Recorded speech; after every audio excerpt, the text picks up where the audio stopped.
धामी सरकार ने पेश किया 89,000 करोड़ से ज्यादा का बजट। समग्र विकास पर आधारित बजट लेकर आई सरकार।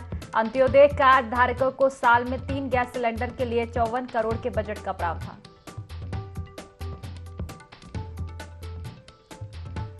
बजट पर सीएम पुष्कर सिंह धामी ने दी प्रतिक्रिया। कहा, विकसित उत्तराखंड का बजट गरीबों, युवाओं, किसानों और महिलाओं का बजट में रखा है ध्यान।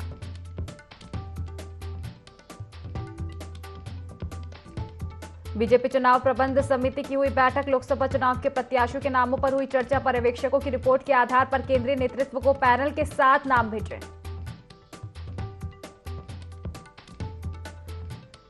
सदन के दूसरे दिन विपक्ष के तेवर तल्ख। विपक्ष ने प्रदेश की बिगड़ती कानून व्यवस्था का उठाया मुद्दा। सरकार पर लगाया नियम विरुद्ध सत्र चलाने का आरोप।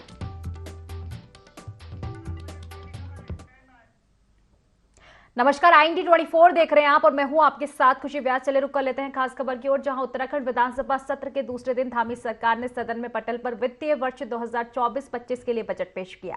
सदन में वित्त मंत्री प्रेमचंद अग्रवाल ने 89,230 करोड़ 7 लाख रुपए का बजट पेश किया, जिसमें राजस्व के लिए लेखे का व्यय 55,815 करोड़ 70 लाख रुपए और पूंजीगत लेखे का व्यय 33,414 करोड़ 30 लाख रुपए का रहा। वित्त मंत्री प्रेमचंद अग्रवाल ने कहा कि सरकार समग्र विकास पर आधारित बजट लेकर आई है।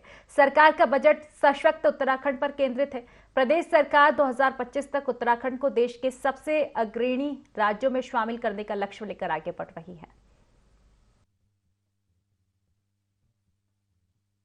आंदोलनकारियों के कल्याण पेंशन की सुविधा हेतु कॉर्पस फंड की स्थापना अंतर्गत वित्तीय वर्ष 2024 में 48 करोड़ का प्रावधान किया जा रहा है। खाद्य सुरक्षा योजना के अंतर्गत प्राथमिक तथा अंत्योदय राशन कार्ड धारक को सस्ती दरों पर नमक उपलब्ध कराने हेतु 2024-25 में लगभग 34 करोड़ 36 लाख रुपए की धनराशि का प्रावधान किया जा रहा है। राज्य खाद्यान्न योजना हेतु वित्त वर्ष 2024 में 20 करोड़ रुपए की धनराशि का प्रावधान किया जा रहा है। विभिन्न विभागों के तत्वाधान में अनेक ऐसी योजनाएं चल रही हैं जिनमें सब्सिडी दी जा रही है। वित्तीय वर्ष 2024 में सब्सिडी हेतु लगभग 679 करोड़ 34 लाख का प्रावधान किया जा रहा है। अध्यक्ष जी, 22 जनवरी 2024 को अयोध्या में भगवान श्री राम की प्राण प्रतिष्ठा के उपरांत आदरणीय प्रधानमंत्री जी ने 1 करोड़ घरों पर रूफ टॉप सोलर पैनल लगाने का उद्घोष किया था, जिससे गरीब एवं मध्यम वर्गीय परिवारों को बिजली के भारी भरकम बिल से राहत मिल सके। निसंदेह पात्रता अनुसार हमारे प्रदेश के अनेक व्यक्तियों को इस योजना से लाभान्वित होने का अवसर भी उपलब्ध होंगे। माननीय अध्यक्ष जी, गरीब कल्याण की इस कड़ी में अवगत कराना है कि सर्वस्पर्शी दृष्टिकोण से कार्य करते हुए केंद्र सरकार ने पूरे देश के लिए अनेक महत्वपूर्ण योजनाओं का क्रियान्वयन किया है। इन योजनाओं से प्रदेश में एक बड़ी मात्रा में जनता लाभान्वित हो रही है। मैं इस अवसर पर विशेष रूप से वित्तीय समावेशन की इस दिशा में केंद्र सरकार द्वारा किए गए महत्वपूर्ण प्रयासों का उल्लेख करते हुए यह अवगत कराना चाह रहा हूं कि प्रदेश के वित्त विभाग द्वारा इनके क्रियान्वयन की सम्यक मॉनिटरिंग की जा रही है। राज्य में इस वित्त वर्ष में दिसंबर 2023 तक प्रधानमंत्री जीवन ज्योति बीमा योजना से 10,03,707, प्रधानमंत्री सुरक्षा बीमा योजना से 34,28,783 व्यक्तियों को आच्छादित किया गया है। अटल पेंशन योजना से 7,01,775 व्यक्तियों को आच्छादित किया गया है, जिनमें 60 वर्ष की आयु प्राप्त करने पर पेंशन देने का प्रावधान है। राज्य में दिसंबर 2023 तक 10,02,054 व्यक्तियों को 57,811 करोड़ का ऋण बैंकों द्वारा वितरित किया गया। राज्य का ऋण जमा अनुपात गत वर्ष 53.89% से बढ़कर 54.18% हो गया है। वित्त वर्ष 2023-24 में मुद्रा योजना के अंतर्गत 3,55,279 व्यक्तियों को 3,731 करोड़ का बैंक ऋण वितरित कर स्वरोजगार प्रदान किया गया। दिसंबर 2023 तक पीएम स्वनिधि अंतर्गत 32,814 व्यक्तियों को 45 करोड़ 86 लाख रुपए का बैंक ऋण तथा मुख्यमंत्री स्वरोजगार योजना के अंतर्गत 7,126 व्यक्तियों को रुपए 300 करोड़ 89 लाख का बैंक ऋण वितरित कर स्वरोजगार प्रदान किया गया। अब मैं ज्ञान के महत्वपूर्ण स्तंभ युवा शक्ति की ओर आपका ध्यान आकर्षित कर रहा हूं। युवा हमारा अभिमान और गौरव है। हमने गत वर्ष के बजट भाषण में युवा शक्ति के विकास और क्षमता संवर्धन के लिए किए जा रहे महत्वपूर्ण प्रयासों को इंगित किया था। इसी क्रम में सम्मानित सदन को अवगत कराना चाहता हूं कि युवा शक्ति हमारी प्राथमिकता का केंद्र बिंदु है। हमारी कार्यनीति है कि हम युवाओं को, युवा शक्ति को पढ़ने, खेलने, क्षमतावर्धन करने, रोजगार प्राप्त करने और रोजगार प्रदाता बनने के अवसर उपलब्ध कराने के लिए एक बेहतर इकोसिस्टम प्रदान। भाजपा की प्रदेश चुनाव प्रबंध समिति की बैठक समाप्त हुई है। बैठक में आगामी पार्टी कार्यक्रमों पर चर्चा की गई। इसके साथ ही पूर्व में हुए कार्यक्रमों का ब्यौरा भी लिया गया। वहीं प्रदेश चुनाव प्रबंध समिति का गठन किया गया, जिसमें महेंद्र भट्ट को प्रबंधन का अध्यक्ष बनाया गया। बैठक के बाद प्रदेश प्रभारी दुष्यंत गौतम ने बताया कि प्रबंधन के अंतर्गत 38 विभाग बनाए गए हैं, जो लोकसभा के प्रचार प्रसार में तेजी देने का काम करेंगे।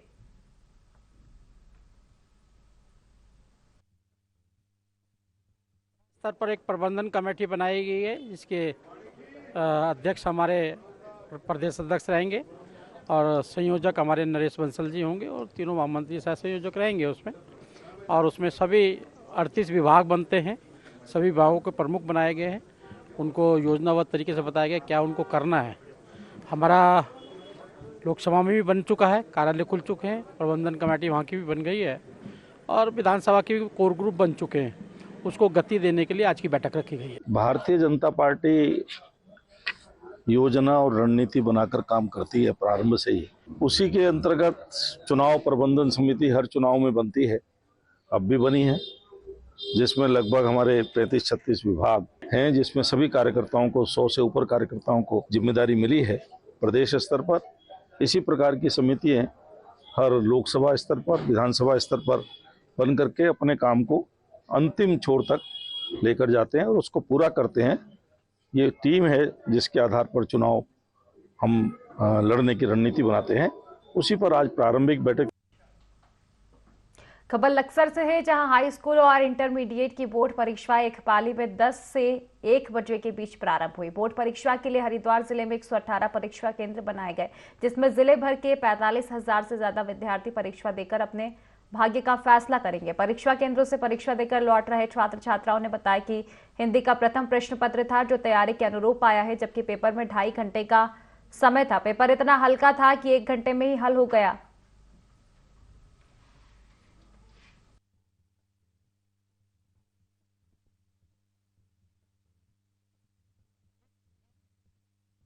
पेपर बहुत अच्छा गया। हिंदी का पेपर था, कल मैंने मतलब जब पढ़ा वही आया, लगभग जितना मैंने पढ़ा। बहुत अच्छा पेपर गया। पेपर बहुत अच्छा था, जितना हमने सोचा था उसी हिसाब से सब कुछ आया है। मैं इस पेपर से बहुत खुश हूँ, बहुत अच्छा पेपर गया है। मैं 12th क्लास की छात्रा हूँ। पेपर अच्छा था, ऐसा नहीं था कि बुरा था, बट क्वेश्चन के हिसाब से टाइम कम दिया गया था हमें, और मतलब आंसर आते हुए भी कुछ बच्चों ने नहीं लिखा, क्योंकि पेपर बहुत बड़ा था, जिसकी वजह से टाइम कम होने की वजह से हमारे से लिखा नहीं गया। बट ठीक है, जो हुआ ठीक है। पेपर फिर भी सही रहा और हिंदी का पेपर था। जिस तरीके की तैयारी थी ऐसा वैसा पेपर आया नहीं, जिस तरह हमने जैसा सोच रखा था। हल्द्वानी में एंटी ड्रग टास्क फोर्स ने बड़ी सफलता हासिल की है। 20 लाख की स्मैक के साथ 3 तस्करों को गिरफ्तार किया गया। वरिष्ठ पुलिस अधीक्षक प्रहलाद नारायण मीणा ने बताया कि टीम ने 223 ग्राम अवैध स्मैक बरामद की है। साथ ही तस्करों के पास से एक बाइक भी बरामद की गई है। गिरफ्तार आरोपी बदायूं उत्तर प्रदेश का रहने वाला बताया जा रहा है और हल्द्वानी शहर ड्रग बेचने के लिए आ रहा था।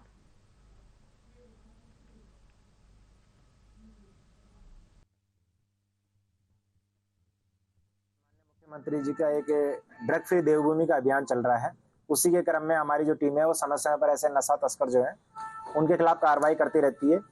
आज हमारी टीम ने एक बड़ी कार्रवाई की है और 3 अभियुक्तों को गिरफ्तार किया गया है। इनके कब्जे से 223 ग्राम स्मैक जो है उसकी बरामदगी की गई है और ये जो स्मैक है इसकी लगभग जो कीमत है वो 20 लाख रुपए के आसपास की है।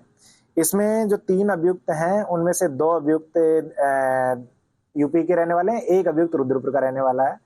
इनमें जो 1 अभियुक्त है वो रोडवेज बस का चालक भी है। तो अब हम इसमें ये चीज की जांच कर रहे हैं कि ये जो स्मैक है ये कहाँ से इन्होंने खरीदी है और हल्द्वानी में किस किस को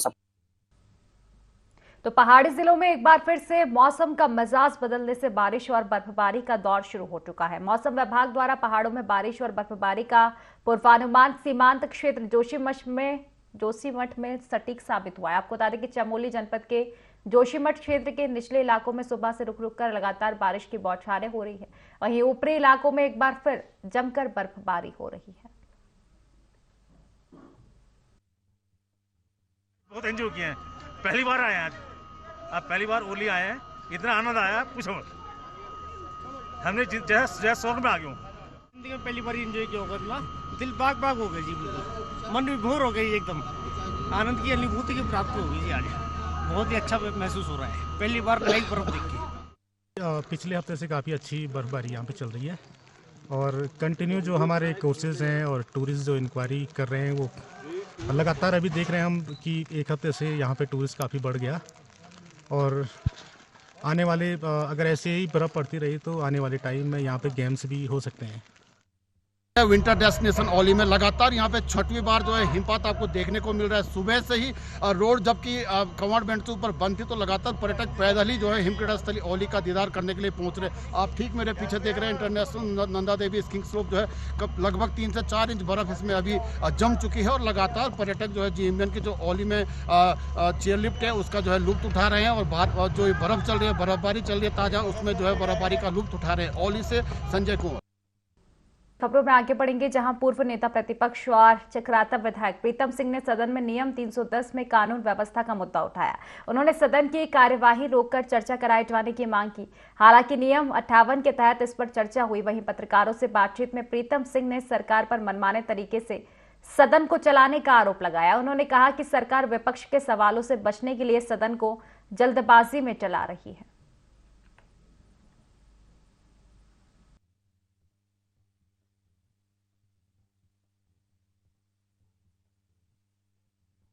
सरकार मनमाने तरीके से सदन चलाना चाहती है।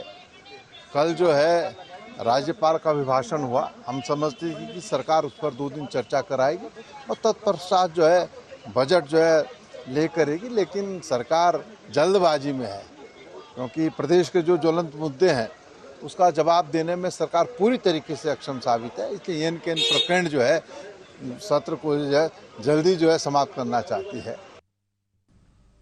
विधानसभा के बजट सत्र के दूसरे दिन विपक्ष के तेवर काफी तल्ख नजर आया। आपको बता दें कि उपनेता प्रतिपक्ष भुवन कापड़ी ने सत्र की शुरुआत से पहले ही कहा कि सदन में नियम 310 के तहत कानून व्यवस्था का मुद्दा उठाया जाएगा। उन्होंने कहा कि राष्ट्रपति के देहरादून दौरे के दौरान उनके काफिले से 300 मीटर की दूरी पर ही करोड़ों की डकैती के मामले को उठाएंगे। इसके अलावा कई अन्य मामलों को लेकर भी सदन में मुद्दा उठाएंगे और सरकार को घेरेंगे। वहीं नेता प्रतिपक्ष यशपाल आर्य ने सदन को बिना किसी व्यवधान के चलाने की बात की।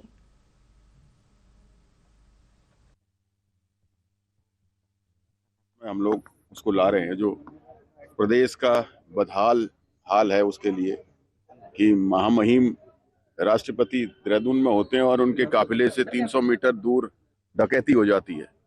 ऐसी घटनाएं हुई हैं और बहुत सारे मामले हैं कानून व्यवस्था के प्रदेश में जो चरमरा गई है। उसके साथ ही बजट की बात करें तो अब तो बजट आने के बाद ही पता चलेगा। तो प्रश्नकाल भी है और काम रोको प्रस्ताव भी है। 310 के तहत हम ध्वस्त कानून व्यवस्था को लेकर माननीय अध्यक्ष के सामने अनुरोध करेंगे कि इसको स्वीकार किया जाए। किस नियम के तहत स्वीकार होता है उसके आधार पर हम चर्चा में भाग लेंगे। लोहाघाट भाजपा नगर मंडल इकाई ने एनेक्सी भवन लोहाघाट में लाभार्थी संपर्क सम्मेलन का आयोजन किया। इस अवसर पर मंडल अध्यक्ष सचिन जोशी ने बताया कि बूथ स्तर तक जो राज्य एवं केंद्र सरकार की योजनाओं के लाभार्थी हैं उन तक प्रत्येक कार्यकर्ता संपर्क कर राज्य और केंद्र सरकार की योजनाओं के अनुभव और लाभ की जानकारी के लिए लाभार्थियों से संपर्क करेंगे। वहीं भाजपा प्रदेश कार्यकारिणी सदस्य सतीश पांडे ने कई योजनाओं के बारे में जानकारी दी।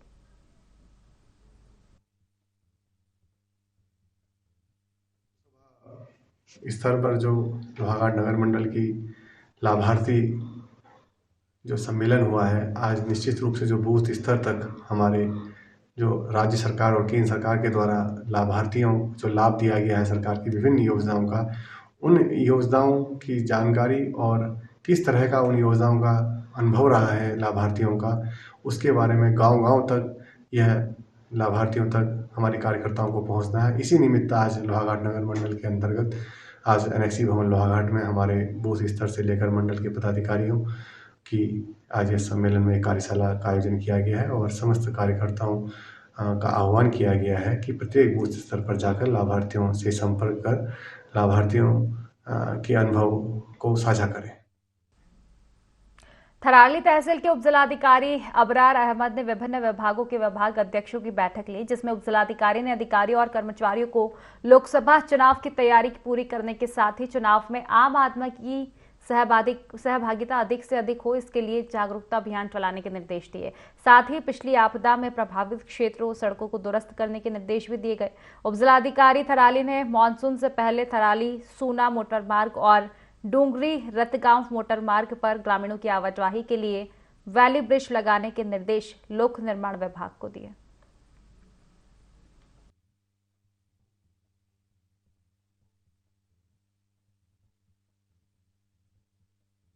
एक समस्त विभागों के साथ एक बैठक ली गई।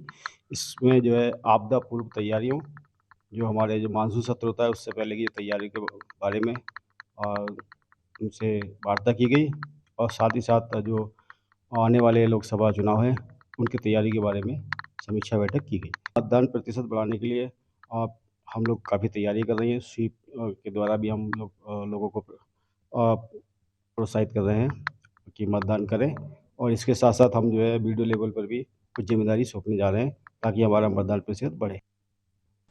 उधम सिंह नगर जिला मुख्यालय में प्रेम प्रसंग के चलते हत्या का मामला सामने आया है। प्रेम प्रसंग के चलते माता पिता ने नाबालिग बेटी की हत्या को अंजाम दिया और उसके शव को दफनाने के लिए उत्तर प्रदेश के रामपुर ले गए। हालांकि सूचना के बाद रामपुर पुलिस पहुंची और शव को कब्जे में लेते हुए पोस्टमार्टम कराया, जहां पता चला कि नाबालिग की गला दबाकर हत्या की गई। हत्या की रिपोर्ट मिलने के बाद पुलिस ने आरोपी माता पिता को हिरासत में लेते हुए पूछताछ शुरू कर दी है।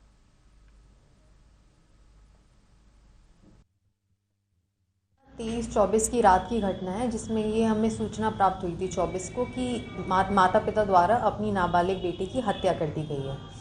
सूचना मिलने पर हमने तत्काल कार्रवाई की और हमें पता चला था कि ये बेटी के शव को दफनाने के लिए अजीमनगर थाना रामपुर क्षेत्र में लेके गए हैं। तो हमारी टीम ने वहाँ तुरंत पहुँच के मौके में शव को अपनी कस्टडी में लिया और उसका पूरा रुद्रपुर आके पंचायतनामा पोस्टमार्टम की कार्रवाई हुई थी, जिसमें निकल कर आया कि जो लड़की थी उसकी गला घोंटकर हत्या की गई है। उसके बाद हमने इस पे FIR दर्ज की और तुरंत जो माता पिता थे उनकी दोनों की गिरफ्तारी की गई। टिहरी लोकसभा प्रभारी मंत्री प्रसाद नैथानी के मसूरी पहुंचने पर कांग्रेस कार्यकर्ताओं ने फूल मालाओं से उनका स्वागत किया। इसके बाद मंत्री प्रसाद नैथानी ने शहीद स्थल पर जाकर उत्तराखंड के शहीदों को श्रद्धांजलि दी। कांग्रेस भवन में आयोजित कार्यकर्ताओं और पदाधिकारियों की बैठक में उन्होंने लोकसभा चुनाव को लेकर विचार विमर्श किया। उन्होंने कार्यकर्ताओं से कांग्रेस प्रत्याशी को विजय बनाने और हर बूथ तक कांग्रेस कार्यकर्ताओं को पहुंचने का आह्वान किया। मंत्री प्रसाद नैथानी ने कहा कि कांग्रेस पार्टी चुनाव के लिए पूरी तरह से तैयार है और बहुत जल्द प्रत्याशियों की सूची भी जारी कर दी जाएगी।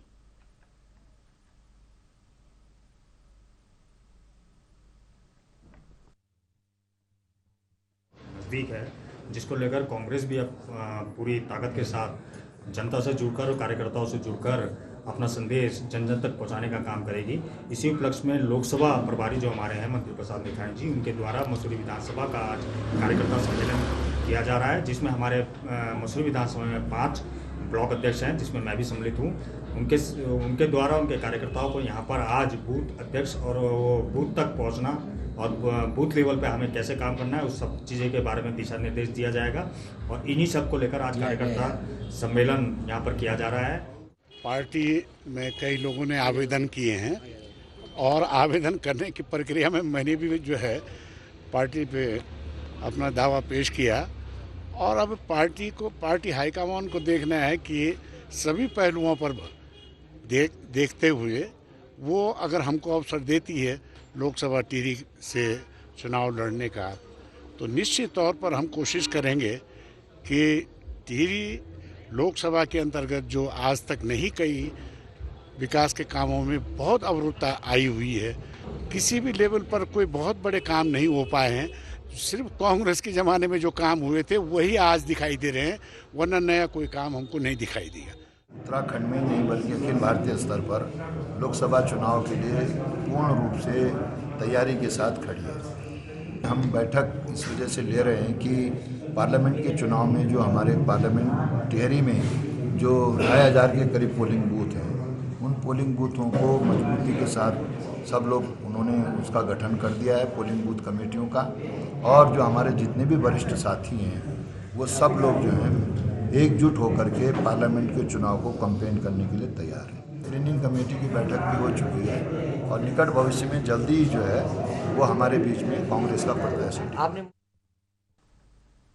थराली तहसील के उपजिलाधिकारी अबरार अहमद ने विभिन्न विभागों के विभाग अध्यक्षों की बैठक ली, जिसमें उपजिलाधिकारी ने अधिकारियों को और कर्मचारियों को लोकसभा चुनाव की तैयारी पूरी करने के साथ ही चुनाव में आम आदमी की सहभागिता अधिक से अधिक हो, इसके लिए जागरूकता अभियान चलाने के निर्देश दिए। साथ ही पिछली आपदा में प्रभावित क्षेत्रों और सड़कों को दुरुस्त करने के निर्देश भी दिए। उपजिलाधिकारी थराली ने मानसून से पहले थराली सूना मोटर मार्ग और टूंगरी रतगांव मोटर मार्ग पर ग्रामीणों की आवाजाही के लिए वैली ब्रिज लगाने के निर्देश लोक निर्माण विभाग को दिए।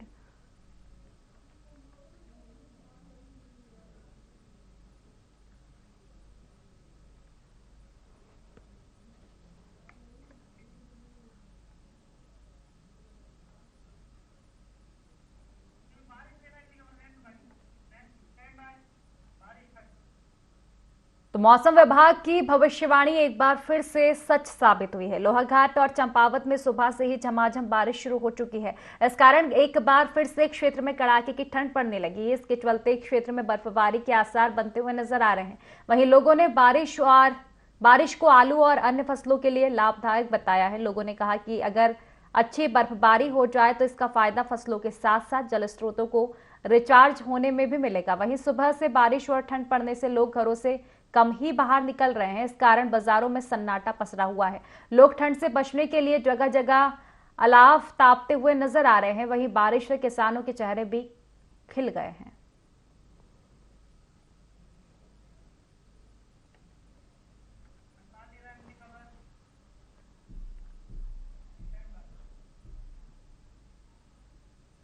थराली में सीआईटीयू के बैनर तले आंगनबाड़ी कार्यकर्ता सेविका कर्मचारी यूनियन ने अपनी 8 सूत्रीय मांगों को लेकर विशाल जुलूस निकाला। साथ ही तहसील मुख्यालय पहुंचकर सरकार के खिलाफ नारेबाजी की। दरअसल आंगनबाड़ी कार्यकर्ता राज्य कर्मचारी घोषित करने, मानदेय बढ़ाने, वेतनभोगी घोषित करने जैसी मांगे कर रही है। इसी कड़ी में कार्यकर्ताओं ने 8 सूत्रीय मांगों को लेकर मुख्यमंत्री के नाम ज्ञापन सौंपा।